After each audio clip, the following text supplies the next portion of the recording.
ನೀವು ರಾಜ್ಯದ ಚಟುವಟಿಕೆಗಳಿಗೆ ಸೀಮಿತವಾಗಿ ಪ್ರಶ್ನೆ ಮಾಡ್ತಾ ಇದ್ದೀರಾ?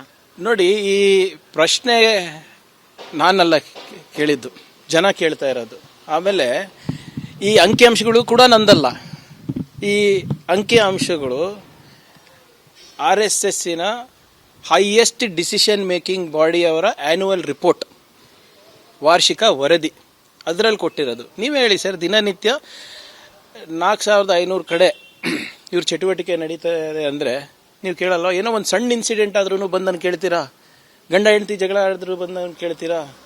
ಅತ್ತೆ ಸೊಸೆ ಜಗಳ ಆದರೂ ಬಂದು ಕೇಳ್ತೀರಾ ಹೋಮ್ ಮಿನಿಸ್ಟರ್ ಏನು ಮಾಡ್ತಾ ಇದ್ದಾರೆ ಅಂತ? ಮತ್ತು ಇಷ್ಟು ವ್ಯಾಪಕವಾಗಿ ಇವ್ರ ಚಟುವಟಿಕೆಗಳು ನಡೆಸ್ತಾ ಇದ್ದಾರೆ ಅಂದರೆ ನಿಮಗೆ ಪ್ರಶ್ನೆಗಳಿಲ್ವಾ? 100 ವರ್ಷದ ಇತಿಹಾಸ ಅಂತಾರೆ. ನಾವೇ 100 ವರ್ಷದ ಇತಿಹಾಸ ಬೇಡಪ್ಪ, ನೋಂದಣಿ ಆದಾಗಿಂದ ಇತಿಹಾಸ ಕೊಡಿ ಅಂತ ಇದ್ದೀವಿ. ಅಥವಾ ನೋಂದಣಿ ಮಾಡಿಸ್ಕೊಂಡಿಲ್ವಾ? ಮಾಡಿಸ್ಕೊಳ್ಳಿ, ನಾನೇ ಸಹಕಾರ ಮಾಡ್ತೀನಿ. ಯಾರ ಹತ್ರನೂ ಕೈ ಚಾಚೋದು ಬೇಕಾಗಿಲ್ಲ. ನಿಮ್ದೇನು ಶುಲ್ಕ ಇದೆ ಅದನ್ನು ನಾನೇ ಕಟ್ತೀನಿ ಬೇಕಿದ್ರೆ.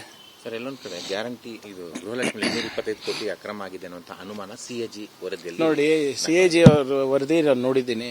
ಅಲ್ಲೆಲ್ಲೂ ಕೂಡ ಅಕ್ರಮ ಆಗಿದೆ ಅಂತ ಇಲ್ಲ.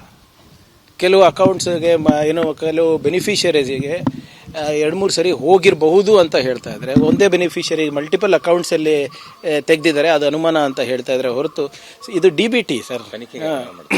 ಇಲ್ಲ, ಅದಕ್ಕೆ ರ್ಯಾಷನಲೈಸ್ ಮಾಡಬೇಕು ಅಂತ ಮಾನ್ಯ ಮುಖ್ಯಮಂತ್ರಿಗಳು ಹೇಳಿದಾರಲ್ಲ.